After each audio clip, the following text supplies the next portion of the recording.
উনি আমারে বলছে যে আমি এই বাচ্চা থুইয়া যদি আমি চলে যাইতে পারতাম তাহলে আমি বাইসা যাই পিছন দিয়া, কিন্তু চিন্তা করলাম আমার সন্তান আছে, আরেকজনের সন্তানের চিন্তা ভাবনা করে আমি আর দ্রুত কোনো দিকে যাই নাই। আমি এখান থেকে বাচ্চা উদ্ধার করতে যাই, আমার এই দুর্ঘটনাটা হয়েছে। উনি আমার সাথে প্রথম দিন মানে আইসিইউতে আমার লগে কথাবার্তা বলছে, মানে উনি পারলে বাইসে যাইতো আর কি, বাচ্চা থুইয়া বাইসে যাইতে পারত। বিমানটা যখন দুর্ঘটনাটা হয়েছে তখন উনি জায়গায় বাচ্চাদের গার্জিয়ানের বাচ্চাদের মানে হাতে ফসে দেওয়ার সময় দুর্ঘটনাটা হয়েছে।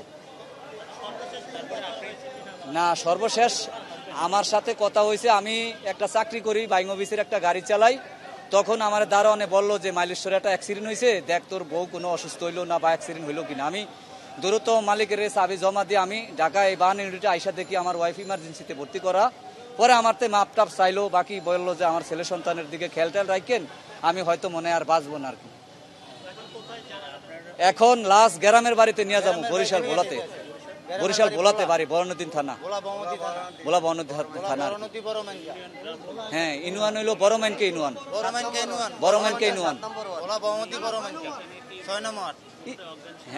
হ্যাঁ হ্যাঁ, 90% চলে গেছে শ্বাসনালী সহকারে। আমার সাথে প্রথম দিন কথা হয়েছে 21 তারিখ, 1:10 থেকে 12 মিনিটের ভিতরে এই সমস্ত ওই যে সেনাবাহিনী মানে একটা ভ্যানগাড়ি দিয়া যে নিয়ে আসছে, ওই ভিডিওটা হইলো আমার ওয়াইফের। না, ট্রিটমেন্ট অবস্থায় আমার সাথে কথা হয়েছে, কিন্তু 2:30-3টার দিকে আমার সাথে কথা হয়েছে ইমার্জেন্সিতে, ওইটাই লাস্ট কথা। এরপরে আর কোনো কথাবার্তা হয় না। আমার থেকে মাপ টাপ নিছে, স্বামী হিসাবে যা একটা অধিকার ছিল দুঃখ প্রকাশ করে গেছে। আমার ছেলে সন্তানের হয়তো ভালো মনে করেন লেখাপড়া করাইতে চাইছিল, সংসারটা আগাইতে চাইছিল, এরকম ধরনের মানে একটা স্বপ্নটা মানে চলে গেল। আমার 2টা সন্তান মানে এতিম হয়ে গেল আর কি। আমার তো কিছু নাই, সব শেষ। আমার অনেক স্বপ্ন, অনেক কিছু আশা ছিল, ভবিষ্যতে আমার ওয়াইফের নিয়ে আমি আগাইমু, দুজনে চাকরি করবো, অসহায় পরিবার, মানে অসহায়ের ভিতরে আরো অসহায়ের ভিতরে আমি পড়ে গেছি, অসহায়ের ভিতরে মানে আরো অসহায় পড়ে গেছি। আমার সন্তান যে আমি কিভাবে যে মানুষ করবো এটা অন্ত আমি আর কোনো কিছু মাথায় মানসিক ভাবে মানে আমি ভাঙ্গা গেছি আর কি। ওই আয়া হিসাবে আসিল, স্টাফ ছিল, স্টাফ। হ্যাঁ, বাচ্চাদের ছুটি হয়েছে, বাচ্চাদের মানে গার্জিয়ানের দেওয়ার সময় দুর্ঘটনাটা হয়েছে।